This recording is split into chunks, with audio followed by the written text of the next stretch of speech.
Hello বন্ধুরা, কেমন আছো? আজকে আমরা দি অ্যাপথেকেরি ডায়েরিজের এপিসোড নাম্বার 15 কভার করব। এর আগের এপিসোডগুলো যারা দেখেনি, লিংক ডিসক্রিপশন বক্সে দেয়া আছে। তাহলে শুরু করা যাক।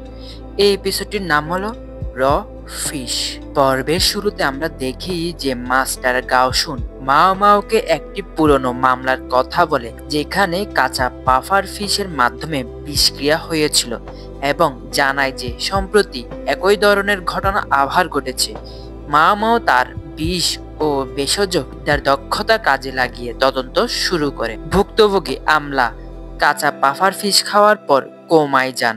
সাধারণত পাফার ফিশের বিষ, যার নাম টেট্রোডোটক্সিন, খুব দ্রুত কাজ করে এবং মারাত্মক হতে পারে, কিন্তু এই ক্ষেত্রে ভুক্তভোগী এক সপ্তাহ পর কোমায় গেছেন, যা অন্য কোনো বিষ বা কৌশলের ইঙ্গিত দেয়। তখন মা মাও ও বাসেন নামের আমলা রান্নাঘরে যায়, যেখানে মা মাও একটি পাত্রে শৈবাল দেখতে পায়, যা রাঁধুনি বলেছিলেন আমলার প্রিয় খাবার। মা মাও শৈবাল পরীক্ষা করে বুঝতে পারে যে এটি বিষাক্ত শৈবাল, কিন্তু এই শৈবালকে এক ধরনের চুনের জল দিয়ে ধুইয়ে নিলে তা খাওয়ার উপযোগী হয়।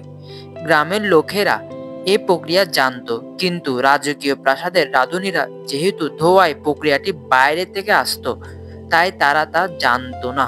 এরপরে শৈবালটি আমলার ছোট ভাই বিষাক্ত অবস্থায় রাঁধতে দিয়েছিল। আমলার ছোট ভাই সম্পত্তির লোভে তাকে সাময়িকভাবে অসুস্থ বা কোমায় পাঠাতে চেয়েছিল, যাতে সে তার কাজ এবং সম্পত্তি হাতাতে পারে। এই ক্ষেত্রে তার উদ্দেশ্য ছিল তাৎক্ষণিক মৃত্যু নয়, বরং দীর্ঘদিন ধরে অসুস্থ করে রাখা। মা মাও রহস্য উদ্ঘাটন করে এবং ছোট ভাইয়ের কৌশল ফাঁস হয়ে যায় সেখানে।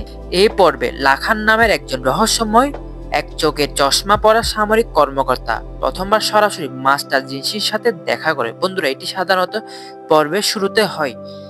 মাস্টার লাখান অত্যন্ত ধূর্ত এবং কৌশলী একজন উচ্চপদস্থ কর্মকর্তা। তার উদ্দেশ্য সবসময় অস্পষ্ট এবং জটিল। মাস্টার লাখান মাস্টার জিনসির সাথে কথোপকথনে মা মাওয়ের প্রতি তার আগ্রহ প্রকাশ করে। সে ইঙ্গিত দেয় যে সে মা মাওয়ের অতীত সম্পর্কে জানে এবং ভার্ডিগ্রিস হাউসের একজন পতিতার সাথে তার পুরনো সম্পর্কের কথা বলে, যা অনেকেই অনুমান করে যে মা মাওয়ের মায়ের প্রতি তার ইঙ্গিত ছিল। সে মা মাওকে একটি খেলার গুটি হিসেবে দেখে, যা মাস্টার জিনসিকে ক্ষুব্ধ করে তোলে। মাস্টার লাখান মাস্টার জিনসিকে একজন বিখ্যাত ধাতুকর্মীর 3 শিষ্য পুত্রের সম্পত্তির উত্তরাধিকার সংক্রান্ত একটি রহস্যময় উইলের সমাধান করতে বলে, যা মা মাওয়ের জন্য পরবর্তী রহস্যের জন্ম দেয়। এই পর্বটি মূলত লাখান চরিত্রটিকে একজন মূল প্রতিপক্ষ এবং মা মাওয়ের অতীতের সাথে সংযুক্ত এক ভয়ঙ্কর ব্যক্তিত্ব হিসেবে প্রতিষ্ঠা করে। এখানে এপিসোডটির সমাপ্তি ঘটে। বন্ধুরা, এপিসোডটি কেমন লেগেছে অবশ্যই কমেন্ট করে জানাবে, আর যদি ভিডিওটি ভালো লেগে থাকে অবশ্যই একটি লাইক করবে, আর ততদিন এই চ্যানেলটিকে সাবস্ক্রাইব করে এই চ্যানেলটির সাথে থাকতে হবে। আপাতত জন্য গুড বাই।